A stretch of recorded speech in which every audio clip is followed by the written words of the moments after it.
మా గొప్ప వెలుగు ప్రకాశవంతంగా ప్రకాశించినని దేవుని యొక్క వాక్యం చదివిస్తుంది. ఆ ప్రకాశవంతుని వెలుగులో మీరు భయపడకుడి అని చెప్పింది. అంటే యేసుప్రభు పుట్టినప్పుడు భయపడొద్దని స్వరం వినబడింది.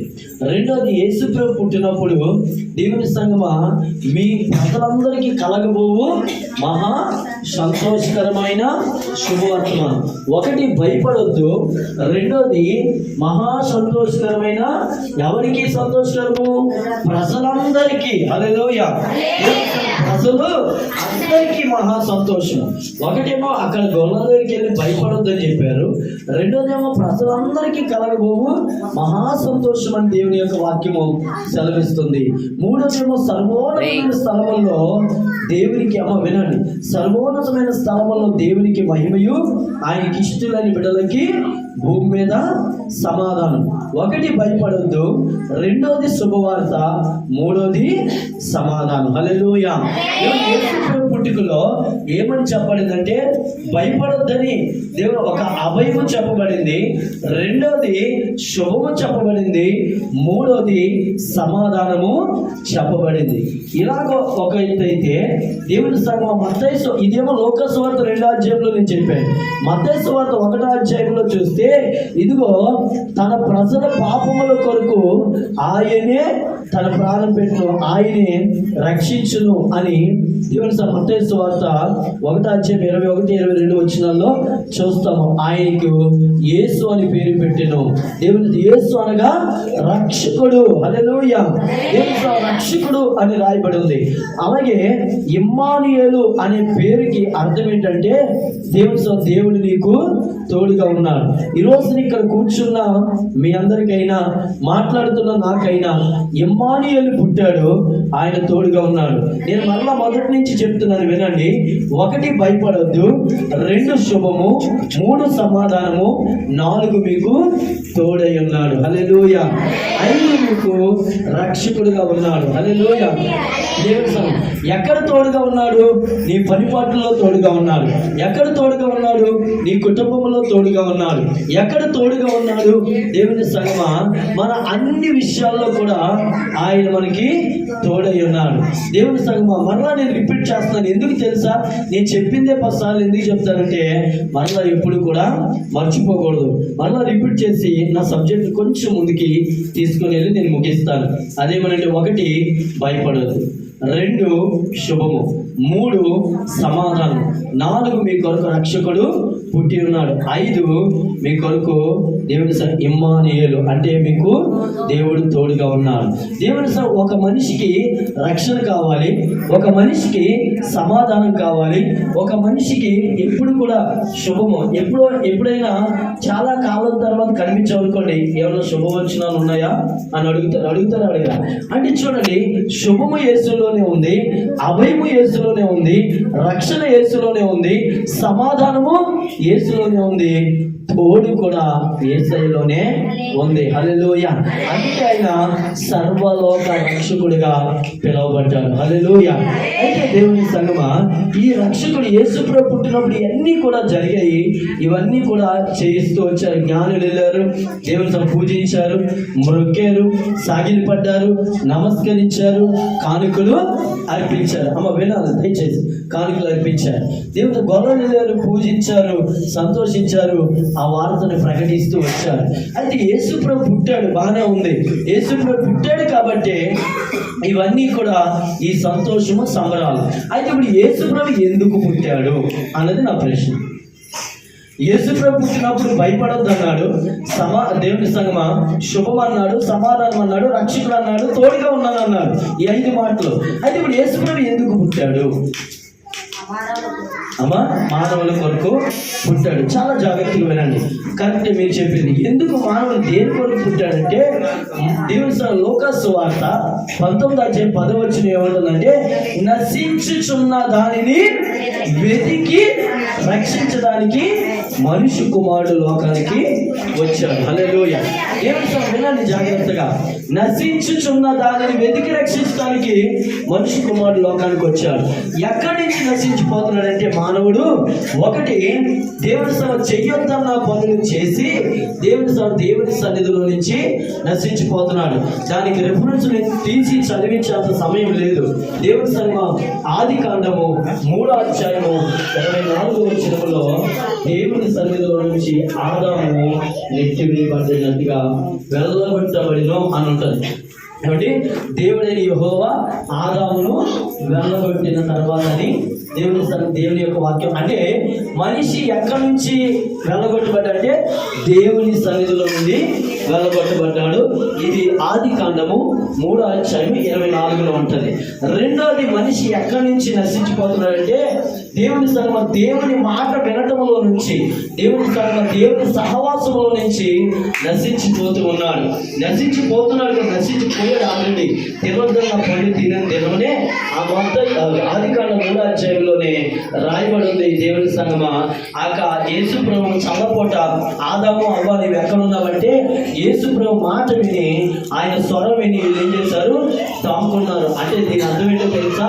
దేవుడేమో సహవాసం చేయడానికి వస్తే దేవుని సహవాసంలో నుంచి మానవుడు దాక్కుంటున్నాడు. అంటే ఒకటి దేవుని సహవాసం నుంచి నశించిపోతున్నాడు, రెండోది దేవుని సన్నిధిలో నుంచి నశించిపోయాడు, మూడోది ఎక్కడి నుంచి నశించిపోయాడంటే దేవుని అందరూ కూడా పాపము చేసి దేవుడు అనుగ్రహించు మహిమను పొందలేకపోతున్నారని రోమపత్రిక 3వ అధ్యాయము 23వ వచనం.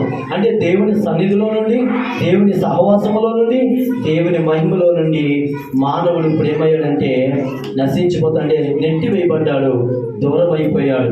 ఈ దూరం అయిపోయినటువంటి మానవుని కొరకు ప్రభువైన యేసుక్రీస్తు ఆ పశువుల పాకలో లేదా దేవుని లేదా స్థలము లేనటువంటి వాడిగా అక్కడ పరుంలో పెట్టబడినట్టుగా మన బైబిల్లో చూస్తున్నాం. అయితే ఈరోజు నేను చెప్పాలనుకున్న ప్రాముఖ్యమైన సందేశం ఏంటంటే నశించుతున్న దాన్ని దేవుని సంగమా మానవుడిని దేవుని వెతికి రక్షించాలని దేవుడు వస్తే రక్షించబడినటువంటి వారిని దేవుని సంగమా పాడు చేయడానికి అపవాది వచ్చి వాడు వెతుకుతూ తిరుగుతూ ఉన్నాడని పేతురు పత్రికలో రాయబడి ఉంది. అమ్మ వినండి దయచేసి, పిల్లలు తిరిగినా సరే అటువైపు చూడకండి.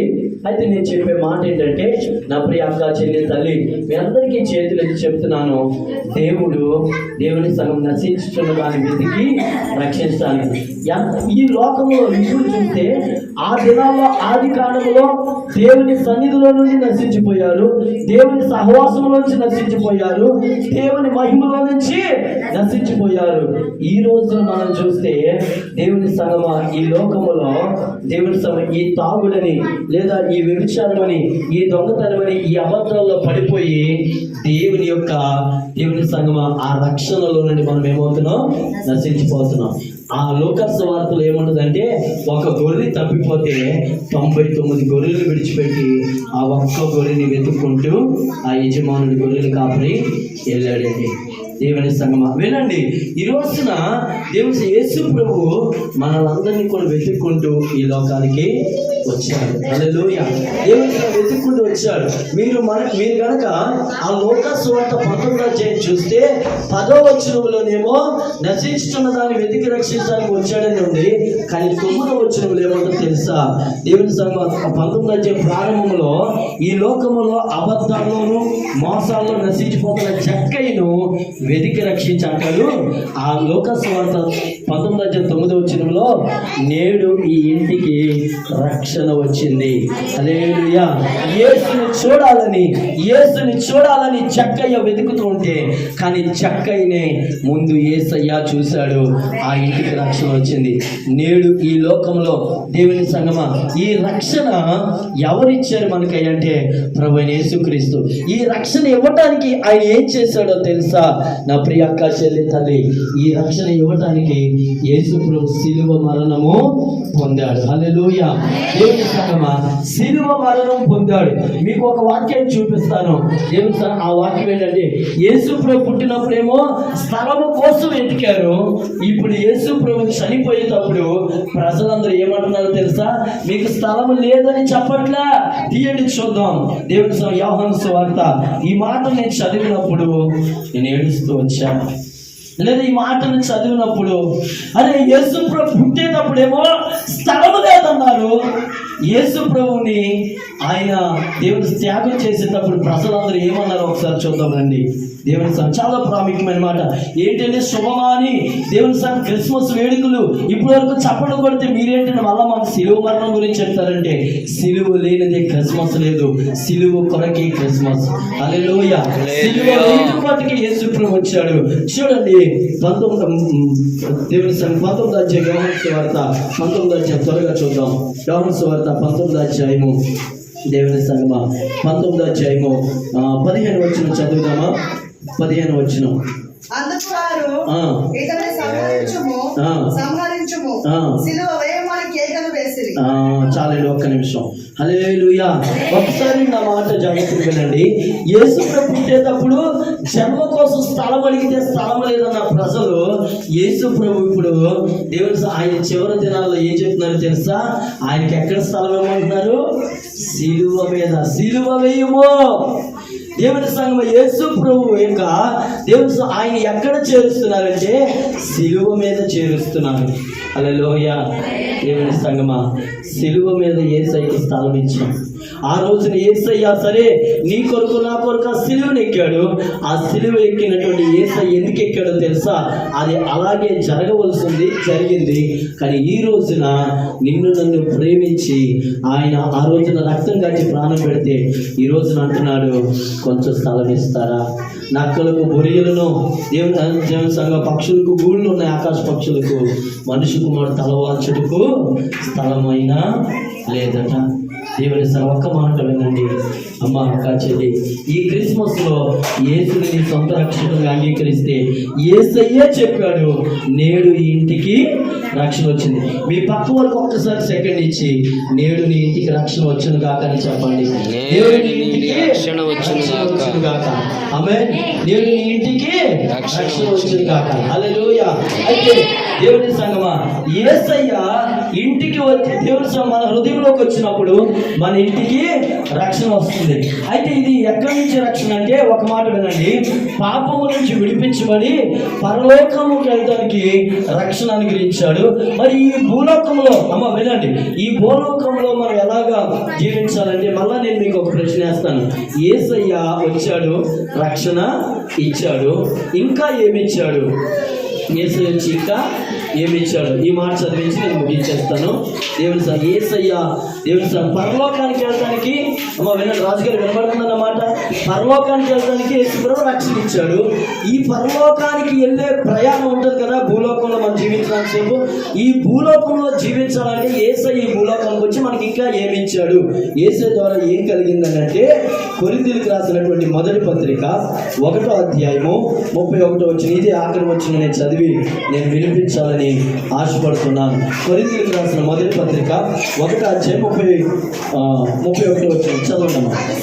అతిశయించు వారు ప్రభువునందే అతిశయిపోవాలి.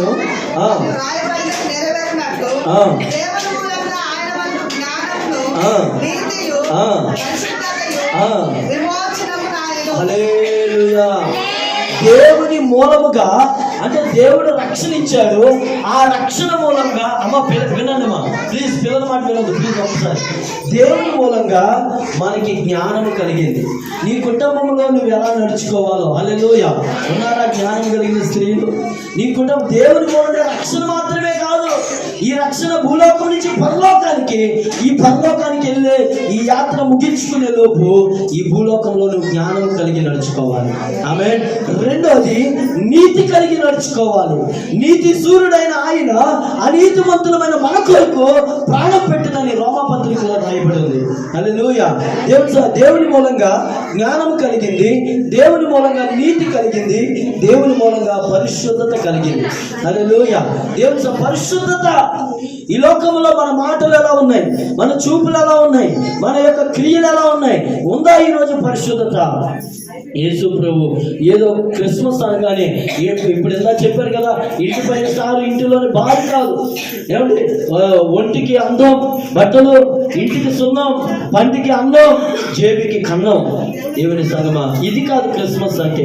వినండి, పరిశుద్ధత కావాలంటున్నాడు, నీతి కావాలంటున్నాడు, జ్ఞానం కావాలంటున్నాడు,